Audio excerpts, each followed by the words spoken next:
I'm Steve McLeod, and you are listening to The Community Lounge, the podcast where community managers from the video games industry tell their story, talk about the challenges they face, and share tips to help other community managers do their job better. Today, I chat with Eleanor Bergman, CEO and co-founder of Spieldolsa Interactive. Eleanor tells us her journey into community management and how a crisis situation at her previous job led her, somewhat unexpectedly, into her current role as CEO. Welcome to the show, Eleanor. Hello, I'm very happy to be here. I just want you to pronounce your name for the sake of our listeners, proper Swedish. Okay, proper Swedish. Eleanor Bergman. Which gives away the fact that you are Swedish and living in Sweden. Yeah. And there's a really nice connection because you're also in Hofte, where the guest from episode 2, Jeremy Felding, was in Hofte. Mm-hmm. And I mentioned there that it's this small city with a massive games industry, a massive impact on the industry. Yeah, we have so many companies here, which is kind of why I think that's a little bit why I also moved here, because I'm not from Skövde either. But I have a different story than Jeremy. Jeremy moved here to work. I moved here to study. And I think the school is definitely like part of why this town has become such a hub for games. I think the school has been going on since like early 2000s or something like that with game development. And it's a very like broad university where you can study programming, art, everything like that. Quite amazing. I met somebody who'd been around for a long time in the games industry, and he told me a bit of that backstory about that university in Hofte. What he said that they actually found themselves in a bit of a crisis in the early 2000s because there was this .com crash. You're obviously not old enough to remember it, but I am. And it left the university in a bit of a dilemma because suddenly they didn't have enough students to fill their courses, and they realized they needed to find a different direction. And they took a big gamble on going fully into the games industry. Is that all the university does, just games industry? No, they have a bunch of different ones. I think the biomedicine is also very popular here. We have a lot of students from other countries coming here for that one as well. But I think the most popular ones are like the master programs here for games. I think we have user experience and narrative storytelling or something like that, and serious games as well. So I found this on your LinkedIn profile that you are a community manager turned producer turned CEO and co-founder. Okay, unwrap that. What does that mean? Yeah. How did this happen? How did you become a community manager and then a producer, etc.? Yeah, so like I said, I moved to Skövde to study game development. I studied graphics, and I think already at like year 2, I was like, okay, this is kind of not really for me. This is a lot of like, I think I was more into user experience and like UI, but didn't really know that back then. And the school was very focused on concept art, and I was like, it's not for me. So I wanted to look into something that was a bit more like fitting for me. And I have worked in grocery stores for about like 7 years, so I already had all of that like customer service mindset. So I started looking into community management positions. And I wasn't really a person who hung out in game communities before, so that's also a bit strange. But I started applying for roles, and then I ended up at a local mobile games company here in Skövde, like right out of school. I think it was 1 month or something after I finished uni. And that's kind of how I got into it. And then since then, it's just been a wild ride, kind of at least these last 2 years. That first job was community management? Yeah, so it was full-time community management, and a little bit of the work was also doing game support. Since it was mobile games, it was a lot of like, a purchase didn't go through, or they didn't get the thing, they lost their save file. So I did some support work as well, apart from like the regular community management and social media stuff. How was that, your first experience in community management? You said that you weren't one who typically hung out in gaming community. So how was it for you coming into this job without that background? I definitely, I think with most people starting community management, it's always a wild ride hopping in, because companies hire one when they really need it. So for me, it was like 1 month before they released their second game.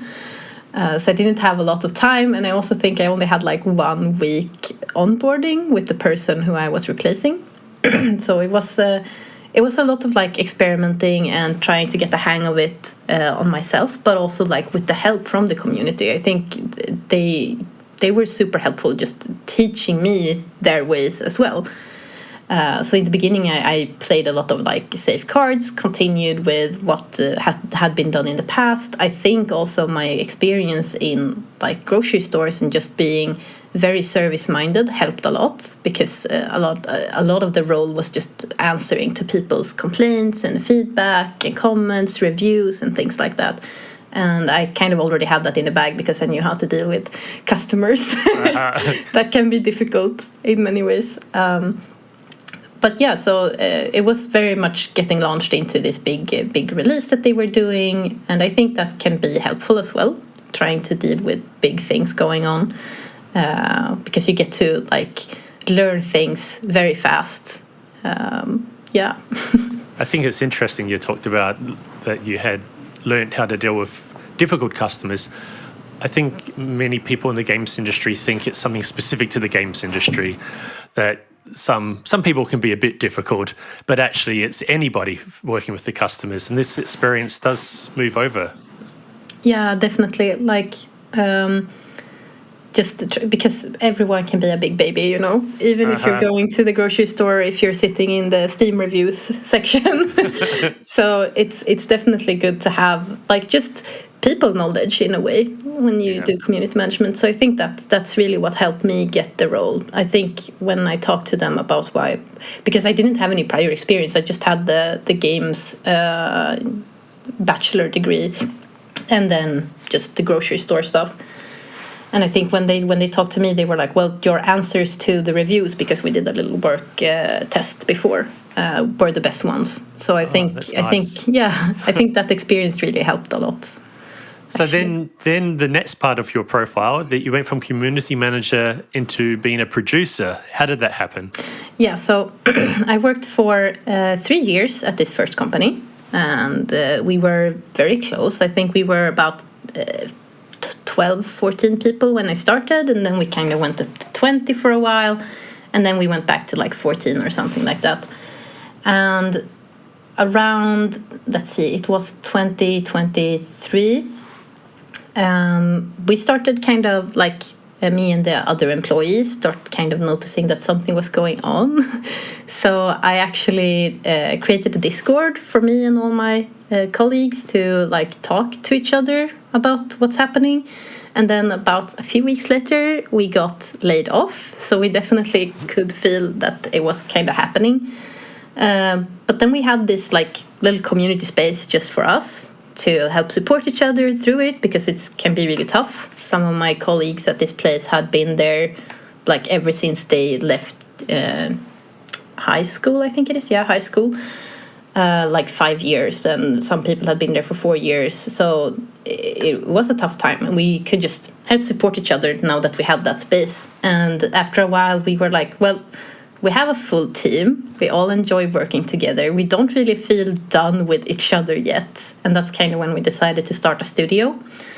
And that's also when, like, since I wasn't doing game dev per se, and since I had been doing community management, where it's a lot of planning, and since I was also the person who, like, draws together, it kind of started off that I did, like, producer stuff, help with planning and production. And then after a few months of that, we were like, okay, should we actually start this company for real? And then it was also kind of natural that just I became the CEO, because the other people, they should do the development stuff, and I'll do the business. Okay, and that's really nice. Partly it's because you just rolled up your sleeves and made a decision to help out in this situation. It's also really interesting that, like, with this community helping each other, I think when you are laid off, you can often feel like it's because of you as a person, that you're not valuable or that there's something wrong with you. But when there's a whole lot of people at the same time and you're able to talk about it, you realize it's not one of us. We're all fine. We've all got our talents, like, because we're in this together, which is nice. And that you're actually a team that can work well together. Just because things didn't work out financially for the company doesn't mean it was not a good team. So what's happening with this team now? You're working on new products. Yeah, so we started out, like I said, in 2023. We just started out like talking about it for a few months because we still had like some time left at this old company when we got laid off. I think we had about 3 months or something like that. And then we were like, okay, let's go for this. And like none of us had kind of done anything like this before. We have a few like older people in the team, but they have just like worked at other places in the past. Like I have one guy who's been working at Volvo, helping them with programming back a few years back. So it's a very big variety team. We are kind of young still in the industry, but we weren't really that close either to begin with. I think we kind of grew close with getting laid off and being supportive to each other. Like with any like small to middle-sized company, there are going to be groups that form, you know. But now we kind of became a group of ourselves, and we started like, okay, what do we do? How do we do this? So we kind of looked to Landfall, who's made tabs, for example, and content warning. We looked at how they work with games, and also how Flamebait, who's made Passepartout. So we started out by doing first like gathering a bunch of ideas, doing some quick market research, picking a few that we were gonna make prototypes of, and the second one we did got super much traction. Wow. Or super much, but a lot like for us. Yep. And that was the Monster Wash idea. It's basically inspired by Spirited Away, where the big spirits come in, you clean them, and they get happy. And then the concept kind of grew a little bit, and it got more traction when we were like, okay, so Monster Wash, it's a combination of Shadow of the Colossus and Power Wash Simulator. And then we started pitching that. We started doing some community work as well. Building something from the ground up was not something I had done before. It's tough, especially when you don't... Well, we kind of knew the audience because it's a cozy game, just like the game we worked on in the past, although that was on mobile, so that's very different. Now we moved to PC. So that was really fun, just exploring, okay, how do you start a community from scratch? We're still not that huge, but like we've definitely grown a lot since then. Are you responsible for community as well, yes. CEO? Okay, so yeah. CEO / community manager. Yeah, there is a lot of hats going on. Just to make sure I got the details right, so the team from your old company that you kept together, that's now the team that's Spelldozer Interactive, the current one. Yeah, exactly. So it's the employees from the past company. Okay. Since we were all laid off, we were like, okay, let's all continue. Everyone wanted to continue, so that was really fun as well. So I looked at the Spelldozer website yesterday evening, and I did notice it was very cozy game-ish, and I love cozy games, actually. I have a young daughter, so it solves two things for me. One, these are games I can play with my daughter, and two, I just don't have time to get into the games that require big investment of onboarding. The games in which you spend hours just learning how to play it, I don't have time for that. Hey listeners, a short interruption. When I'm not hosting the Community Lounge, I run Feature Upvote, a platform for managing player feedback. When you use Feature Upvote, your players can submit and upvote suggestions to improve your game in a single place. This gives you the data you need to develop a game that meets player expectations. And you can say goodbye to the confusion of trying to keep up with feedback scattered across discussions on Discord and Steam and Reddit. Learn more at featureupvote.com. But I wanted to ask you about this game. So it's very interesting that you said the kind of prototypes. Did you make them available for free or for paid? So in the beginning, we were like, okay, we're going to spend 2 weeks on each prototype. We only got to the second prototype, which was the Monster Wash one, where we started getting traction on the idea. So then we kind of continued on that. We made a technical prototype during the autumn just to prove that, okay, we can make the idea.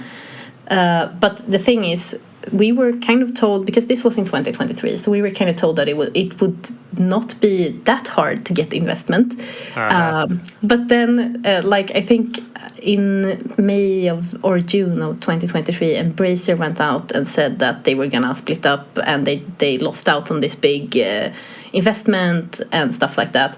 And I feel like that was kind of a turning point when people started holding their money very tightly. Mm-hmm. So we started off by doing the technical prototype, and we were like, okay, this is not enough. We need to do something else. And that's when we started working on Project Shoreline, which is kind of like a we just took the core of Monster Wash, so just the cleaning, and removed the big monsters, because we knew that, like, okay, doing a colossal monster where you clean on top of it, running around on it, is gonna take a lot of time to make good enough to release to the public.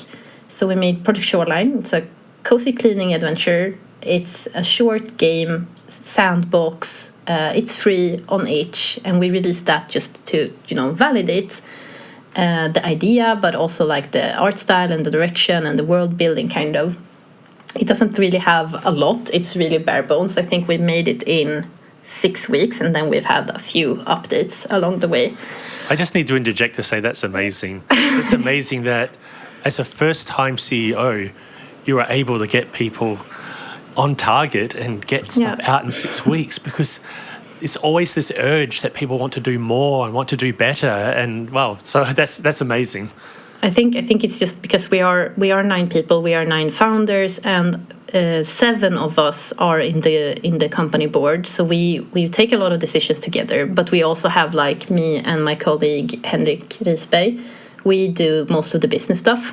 We talk to a lot of people. We talk to business coaches and things like that. So we just said, like, I think it was back in January, we were like, okay, we need to get something out to players. So we stayed late one evening and just came up with the idea, okay, let's do this in 1 month.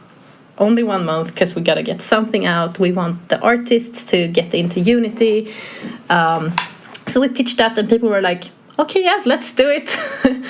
And it's been going well. We did a little, we put on 2 weeks on the project, so it took 6 weeks, and that was mostly to just do, like, a big kind of marketing community approach to it as well. So we did a short campaign for like a month, I think, so 2 weeks before release and about 2 weeks after, where we tried to post everywhere and post a lot about it, share it with... When you say post everywhere, where is everywhere? Okay, so on all of our own social media, but then also try to reach people in places like Reddit, try to find subreddits where we could reach our audience, because Reddit has a very good conversion rate. People join a subreddit because they're interested in what's in there. And same with Discord. We also tried to find Discords that were relevant, like Wholesome Games or Cozy Games, and tried to talk to the moderators. Are we allowed to post here? Are we allowed to post here? Poke all of our friends, play the game now, so we get a lot of downloads. We also have connections with... the game is a bit like leaning into furry community as well. If you have a look at, like, the main character, it's a fish mouse. Very, very furry-esque character. So we also have a few on the team who are within the furry community, and connections with furry streamers. So we got a few bigger streamers to play the game as well. So I think in the first month or so we had about 4,000 downloads, which is pretty good for itch, because itch is just mostly horror games or browser games. It's not a lot of... You say pretty good. I think that sounds incredible. Yeah. And then we kind of reached out to itch, and we're like, okay, so we are doing our final update on Project Shoreline, because then we're kind of sunsetting it. And we wrote to them in May and asked, like, how could we get, like, a front page feature? Is there something we need to do? And then they were like, okay, we're going to send it off to our team who does the, picks the games, because it's just a team who picks them. It's no algorithm. And then we got featured, and now we're up to, like, 20,000 downloads. So it has been going pretty well for, like, a game that we made very fast and that we just released for free. So yeah, and now we're just working on the next game. And we've been trying to... do community work alongside this, but it's busy. Like, and now it kind of goes into like, we don't have any funding for the company yet. Still, it's still very hard to find funding, especially if you're 9 founders, because you're a big team. So I think it was in October already last year that I started working with Paradox Interactive as a freelancer, and right now we're also doing some freelance work. Now I'm actually doing it via Speldosa. We're doing some freelance work for Amplifier, where I have been working with Lightyear Frontier for the past month. So unfortunately, Speldosa's social media is not super active right now. But I am hoping to bring it up once we're looking to announce a new game soon. Okay. Yeah. But the battle many small studios have, which is getting the funding. Yeah. We've strayed a long way from the topic of community management. So let's go back there for a while. I mean, I could keep talking about what you've been doing with Spilldozer, but I should actually honour the theme of the podcast. Yes. So tell me a memorable experience, something positive that's happened to you as a community manager. The most memorable moments are when you get like close connections with the community and maybe you help someone or they write to you that you've been a big part of a change in their life or a big positive force in their life in some way. I've definitely had those kind of conversations with like moderators in the past or other just very like active members of a community, especially at my first gig because we were very close, like at the mobile game studio. We were very close with the community back then. And I was working like, since it had like a community that was largely kids, because the games were on mobile, so very accessible and also like very cute and wholesome and easy to play. By kids, do you mean like teenagers or younger than that? Both. Okay. The community was mostly teenagers, but also a lot of young people. And even if they're not allowed on like Discord or social platforms, they are gonna get in there either way. So a lot of my work was also just providing a safe space. How did you go about doing that? Well, kind of having like a strict rules, but also like the community was just very helpful with it, I would say, and just trusting the community as well. To be and also just making sure that they know why we have the strict rules, because we did struggle a little bit with. We had a very big audience in Russia, and they struggled a lot with that because they were a bit more free spoken than like a large part of the Western community who were a bit more restrictive. So it was a bit hard to like connect those dots a little bit, but we were just trying to be strict and transparent about why we were being strict, and they understood that. So just talking to them on their own level and not being above them, you know. What does it mean to be strict in such a community? Does it mean you have got the ban hammer out? More well-defined rules and more like, I think we were also trying, since we knew that a big part were kids, we wanted to be understanding that you can make mistakes. So it wasn't just you make a mistake, you're banned. It was more like, okay, but this is not allowed. We sent out messages and they get warnings and things like that. So just a very structured system, I would say, for the rules. And Nice. that really helped. But that also created like a space where they felt safe and they could also share stories with us or write to maybe me or a developer that the game has helped them a lot or the community has helped them a lot. And I think that's one of the biggest positive moments you can have as a community manager, just realizing that you make a difference in someone's life. But also like the personal achievements. Like I was thinking about when I started doing the first time I stepped out of the box a little bit at my first gig. I started making memes because that was not something they had done in the past. So I was just taking like real life memes and making them with our game content, and that was super fun.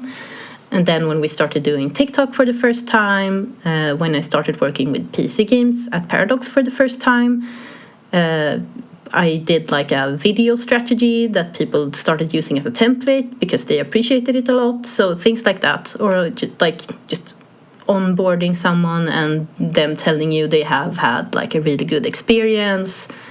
The first time I recorded a Let's Play, even if it never got to see the light of day, but it was still like a really fun experience. So I think it's a mix of positive moments are like a mix of when you get close to someone in the community or someone you meet at the workplace, or like a big achievement, I guess, a personal achievement. And it doesn't have to be a big achievement in someone else's eyes. It can just be a big achievement for you yourself, you know.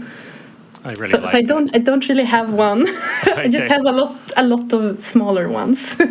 I like that. I try to celebrate all the minor achievements in my own professional career too. Like getting the first episode of this podcast published. Like for me, that was a major cause to go and celebrate. And I think people should do that. I really like that. Hey, what about moving on to how you learn to do your job better?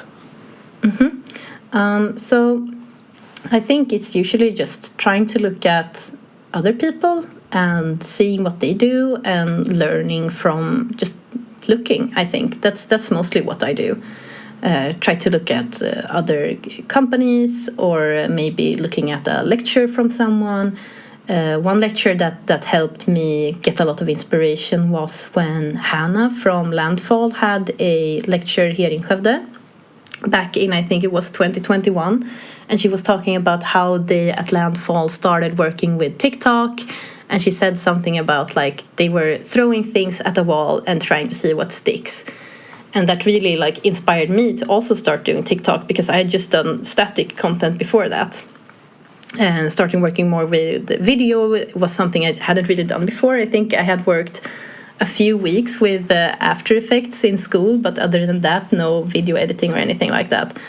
So it was just a very inspiring lecture that helped me get out of my shell a little bit. So just listening to other people within the community space of community managers can be really helpful.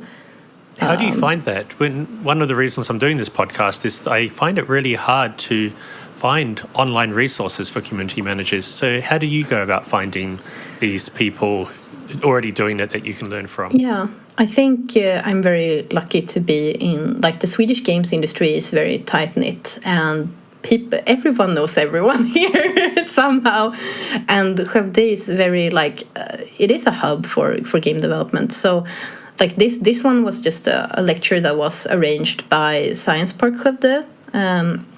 They work together with an organization that is called Sweden Game Arena, and they host like events and things like that, lectures.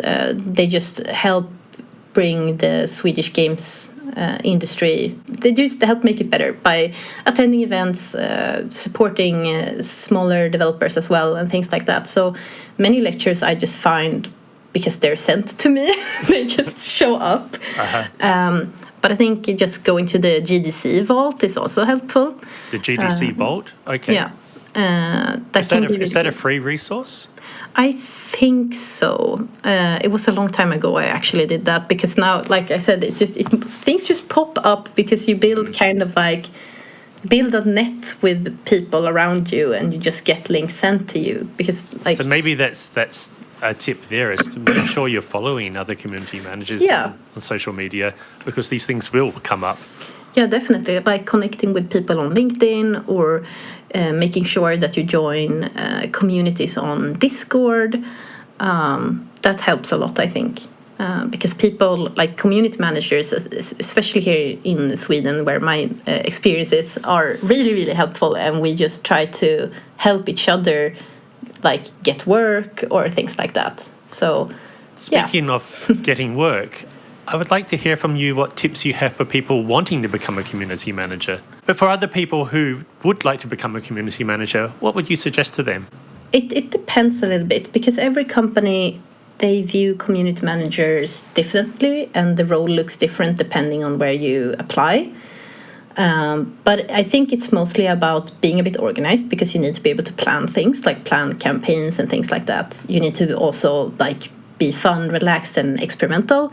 You need to have some people skills as well, and just overall being like a good person and being yourself when you apply, because I think your personality is very important when you are a community manager.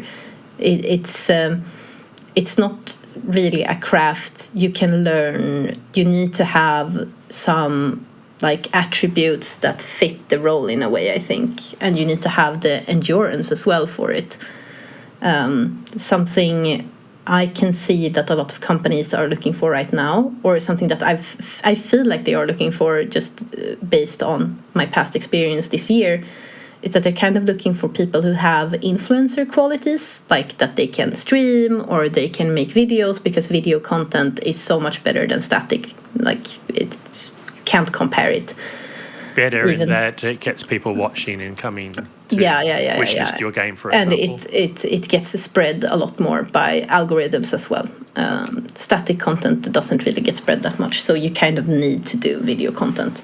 So I think just trying streaming on your own or making videos is definitely something that someone can do if they have no clue about community management.